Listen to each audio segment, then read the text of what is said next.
Never say, "Are you ready, Adam's mom," ever again, Christian. The fuck is wrong with this guy? Oh, man. Guys, thank you very much for coming, and thank you for that giant round of applause. Not the first time I got the clap on St. Paul Street, but, you know what I mean? Oh, it feels special, though. It feels special, it's good. So you guys are into butt stuff, I guess, huh? You laughed pretty fucking hard at that one. Yeah, the poo finger. All right. Do you guys know what pink eye is? Because you might find out. What I wanted to say when I got up here was Happy New Year, guys. Happy New Year. Right? Yeah. First show of the year. Happy to be here. And you know what I love about saying Happy New Year? The whole debate between Merry Christmas and Happy Holidays is over. Right? I'm fucking sick of Happy Holidays, Merry Christmas, that debate. Like, who here? Me too. Right? Exactly. Like, hashtag me too, though, right? Because Zach's sitting beside you? Okay, right. And how many of you guys say Merry Christmas? Yeah. Yeah? All right. Just the Wellandies. Okay, good. And the rest of you, Happy Holidays, yeah? Because you want to be inclusive? Yep. I recently switched to Merry Christmas, and this is why. I realized that Happy Holidays pisses old people off. And here's how I got there. I was doing my Christmas shopping, right, on the 24th of December at the Penn Center, which is International Men Buy All Their Shit Day, in case you guys didn't know. Right? And I'm walking through, and I'm trying to squeeze through this doorway, and I bumped into this old man by accident. I said, I'm sorry, sir, excuse me. I knocked the bag out of his hand. I picked it up for him, and then I was going to be on my way. So I started to walk away, and then I felt this hand on my shoulder, and he spun me around, and he goes, "Hey, fuck off! It's Merry Christmas! What are you, some sort of fucking Jew?" I said, "Oh my God, how did you know?" You know? This guy could smell the coupons on me or something. I don't know what it was, the shit-eating grin. I say 1550 at H&M that day. I was basically kicking my heels like a fucking leprechaun on the way to the mall. And then I said, "You know what, man? I can't have this. Guys, I've had it up to here with the Jew jokes. All right? And frankly,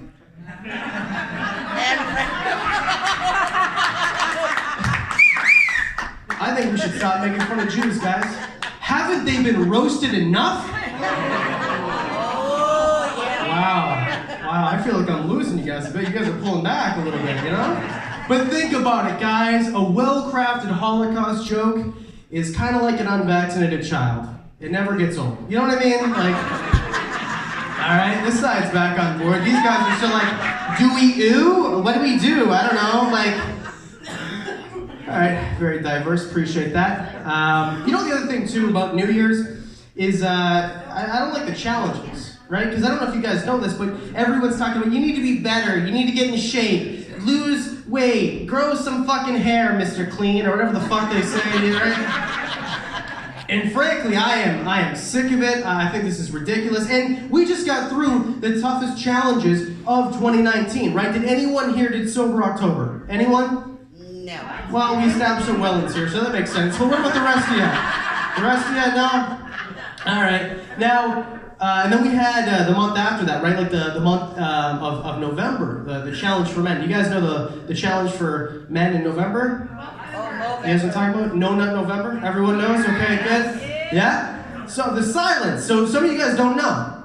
You guys don't know? Let me tell you. No Nut November is a challenge on the internet where men are encouraged for the entire month not to ejaculate. Yeah, that's exactly, yeah. Dumber than a Trump supporter. Just, I do not agree with this at all. Dumber than getting a hand job from a lobster. You know what I mean? Dumber than that joke. Honestly, they're so fucking stupid. You're just walking around all month with all that tension up in your groin. I don't understand why. I think you should go the other way. So for the entire month of November, I treated my dick like a paintbrush at the end of a Bob Ross episode. I just locked myself in my room and beat the devil out of it.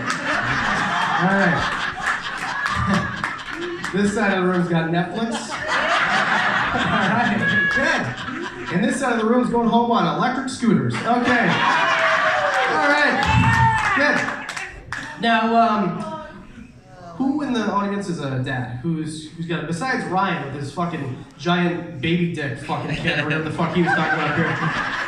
Anyone else in the audience have a child? Anyone else a father? This guy right here. Just this guy, right? And then the rest of the Wellimies can't afford child support, so they don't put their fucking hand up. I get it, I understand. I'm no narc, I'm no snitch. It's fine. It is what it is. You gotta do your thing. That's why you're picking up cigarette butts out back to selling. And it's fine. Understand. My dad was actually supposed to be here tonight. My dad was supposed to be here, but he couldn't make it because he didn't want to fucking come. And I get it now. I get it. And I think that all dads kind of look the same. All dads, actually there's two different types, right? Two different types. Like the gentleman over here, you have younger children, right? Kids still live at home? Yeah, just the only guy that I'm staring at. Yeah, that's fine, okay. Yeah, you know how I know, sir? You know how I know? Because when I look in your eyes, I see something. You look fucking dead inside. I can tell right away. Right away. This guy has not had a good night's sleep since the correction administration. Am I right? This guy right here.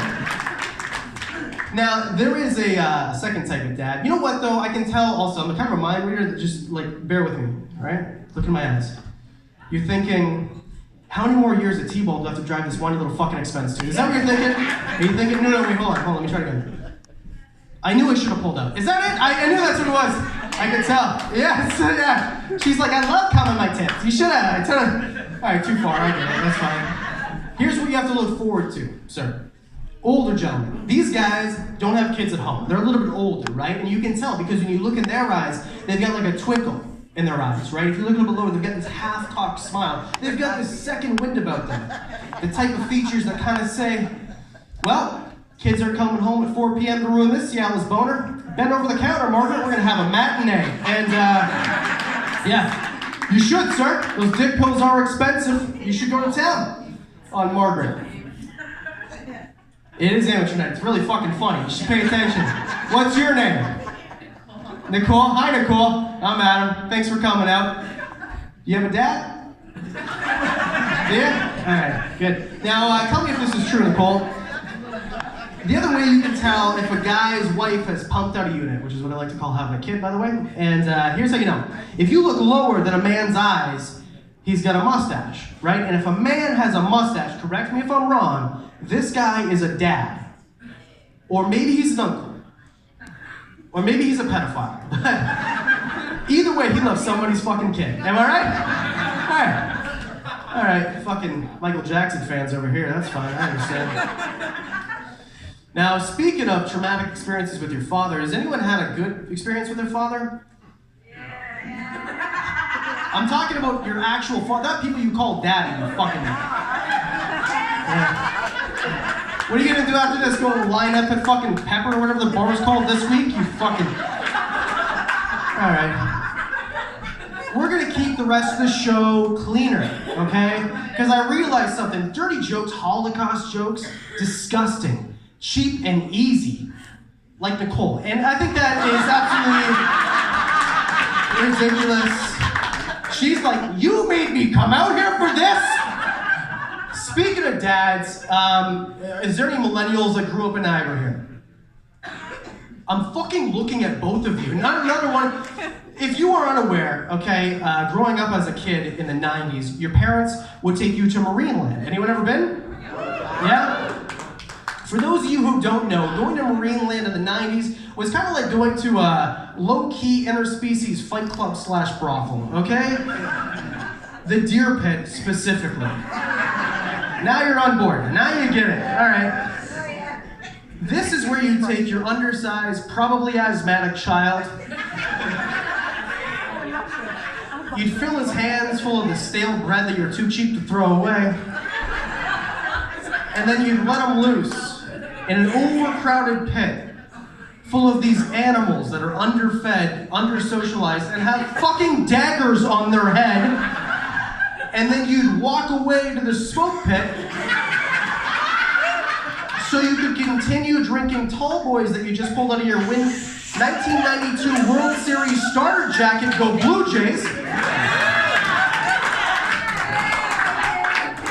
You'd go over there, smoke your DeMaurier lights like a fucking gentleman, okay? And you'd place bets with the other parents on whose kid was gonna get humped or jumped by Donner and Blizzard in the corner of the pen, right? Some of you have been there, all right? Now, listen. Just picture it. For those of you who aren't there, I'll paint a picture for you.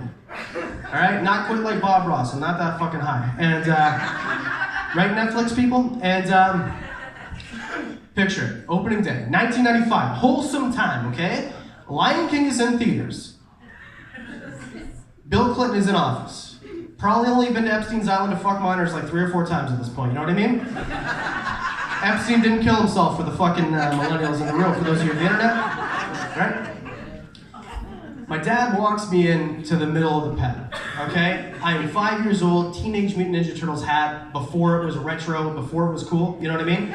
Hipster, 1995, hashtag, and he walks me in, and he fills my pants to the brim full of fucking deer food, okay? And then he fills my hands with a loaf of bread. And he says the most loving thing that my dad has ever said to me. He says, all right, little guy, fuck off, have a good time. And he walks away. I was having a great time for 13 seconds. Right? Just like this guy's wife. And I was having a great time for 13 seconds before one of the bigger, hornier deer found me from the corner of the pen. You know? And then he kind of charged me at full speed and then bowled me over. And at the same time as he was raiding my pants, treating me like an all-you-can-eat buffet, he slipped a bit and he started taste testing my prostate, which, by the way, is totally unnecessary and traumatic for a 5-year-old. But when he looked up to make sure my parents weren't around, he did go back for seconds, which I mean, you know, I don't think I got prostate cancer. I'm just saying, you know what I mean? Tasted magically delicious, or whatever the fuck prostates taste like, right, sir? And I know you're thinking, your dad must have been, he must have went over there, been really concerned. I couldn't quite see him on account of all the gravel and tears mixed with deer shit in my eyes, you know? But I could hear him. I could hear him. It sounded something like this. Adam, look at this fucking kid. Look at this fucking kid. He let go of the belly laugh that only a man watching his first and only chun being tongue punched in the fart box by a fucking 40-pound mammal could possibly let go. You know what I mean? This guy was laughing. My mom, though, was pissed. She was upset. I could hear her from the smoke pit. She didn't even have time. She had her Claire's Light purse between her lips so gently. I could hear her. She says, Jim, that's your fucking son. Pick him up. Those deer are gonna ruin his sweatpants. Those were on sale. You know what I mean? My fucking Jewish mother was not having any of this shit. You know? That's right. Thanks, Mom. Appreciate that. Yeah? And I remember it, like clear as day. My dad picks me up, dusts me off, and I could see Rudolph the baby powder-nosed reindeer at the other end of the room. Honestly, guys, I have no idea where the story is going, but I'll tell you what. I took up deer hunting recently. Unrelated, yeah. And I think the moral of this story is that if you tongue punch the fart box of a 5-year-old, he might grow up and murder your whole fucking family. And you can use this story at Catholic Church on Sunday. All right, guys, that is my time. You were awesome. Thank you so much. Please keep it going for Chris motherfucking Jarvis.